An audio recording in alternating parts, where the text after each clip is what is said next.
of the media from Yahoo Sports that is acknowledging the two owners of Unrivaled that are on the committee are absolutely causing a conflict of interest. Not only is it a conflict of interest, it is extremely bad and poor optics. That's not just media commentary. It's a journalist finally putting into words what many people have been thinking for months. Yahoo Sports has broken ranks with much of the WNBA media establishment to call out an issue that should have been obvious from the very beginning.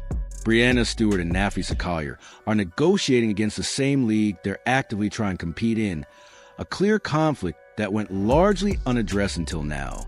The fact that it took this long for anyone to openly acknowledge, it says a lot about how carefully this topic has been avoided. Of the idea of the conflict of interest between Nafisa Collier and Breanna Stewart in the interest of Unrivaled may not necessarily aligning with the interest of the W. Well, Fee and Stewie are not only WNBA players, they are on the executive committee. So as is Kelsey Plum, she's playing in Unrivaled.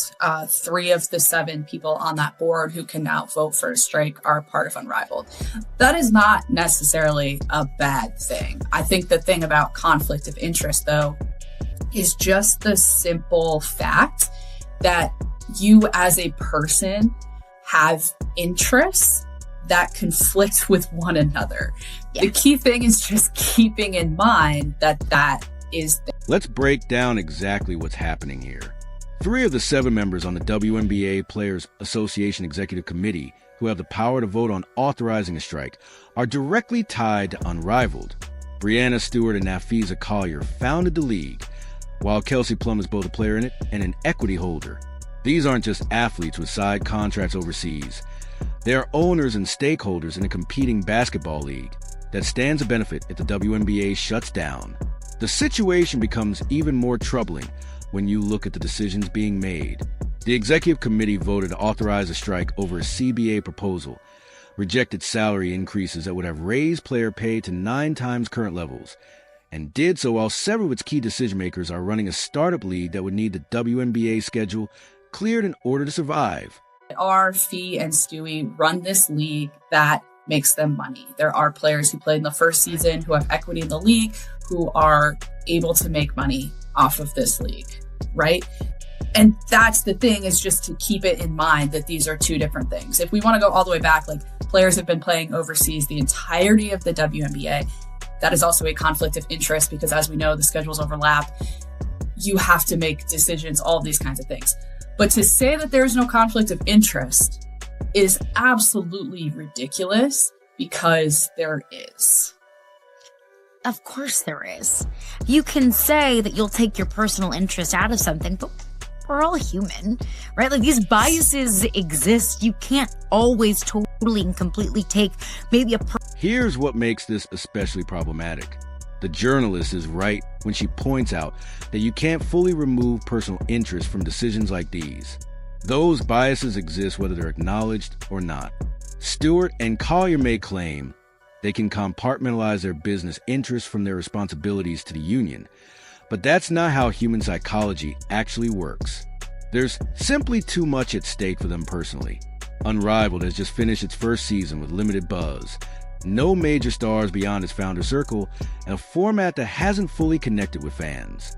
At the same time, Project Rock, the Ice Cube back league, is emerging as direct competition.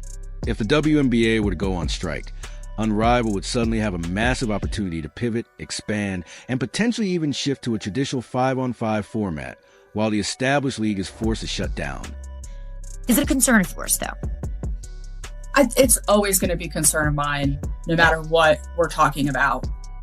And I say this, like, obviously as a journalist, right? Like, this is kind of the number one thing. So I always am concerned that it becomes a part of it. You know, I would hope when you're talking about Stewie and Fee that they understand that as well and can compartmentalize that just like athletes do for anything. But it is certainly a part of these talks, and it cannot be over. And this is where the situation becomes uncomfortable for everyone involved. The journalist openly says she's always concerned about conflict of interest because that's basic journalism. Journalism 101, the very first thing you're taught. Yet, that concern has been almost completely absent from much of the coverage surrounding this leak. ESPN's reporting, in particular, has often read like press releases from the Players Association, framing every ownership position as greedy, every player demand as unquestionably justified, and every union move as heroic. What's missing is the most obvious question of all. Why are the co-founders of a competing basketball league in positions of power to decide whether the WNBA shuts down for an entire season? Wow. So what is this called? Hoops 360 podcast from Yahoo Sports. Cassandra Negley and Caroline Fenton. Bravo for having the guts to go out there as members of the media and just say it. She said, is there a conflict? Absolutely. Of course there is. And none of these other media members got the guts to say a thing about it. Not a thing. It's been one of the most embarrassing parts of anything related to these negotiations and how they're trying to conduct business is the fact that the media silence is deafening on this one major issue.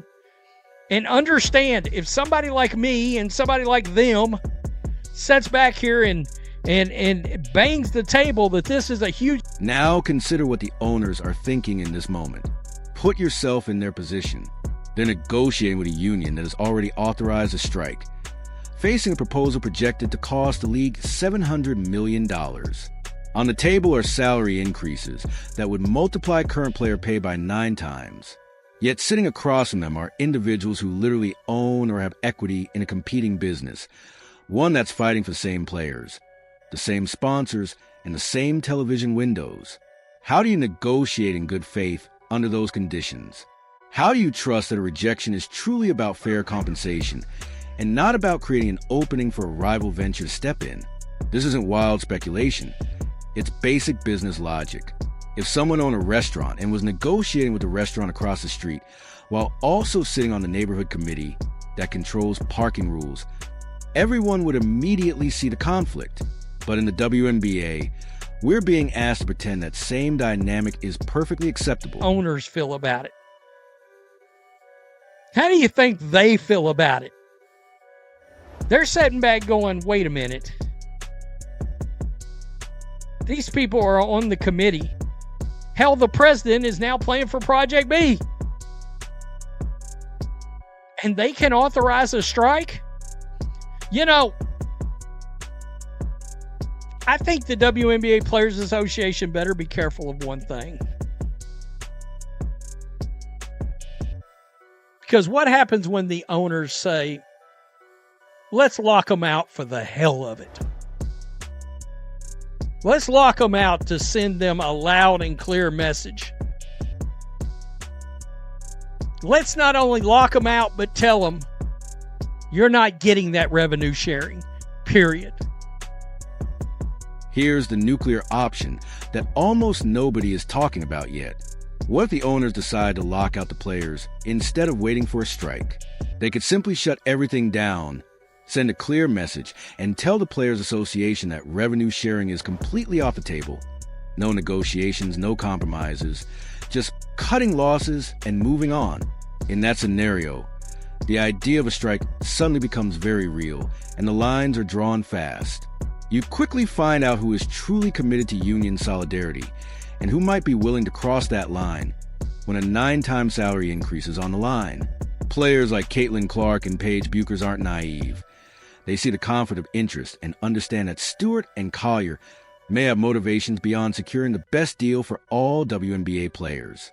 If a lockout happens, the real question becomes who breaks first, who decides their personal financial future matters more than standing with the union. Because the reality is, not everyone is willing to risk their career to protect unrivaled business interests.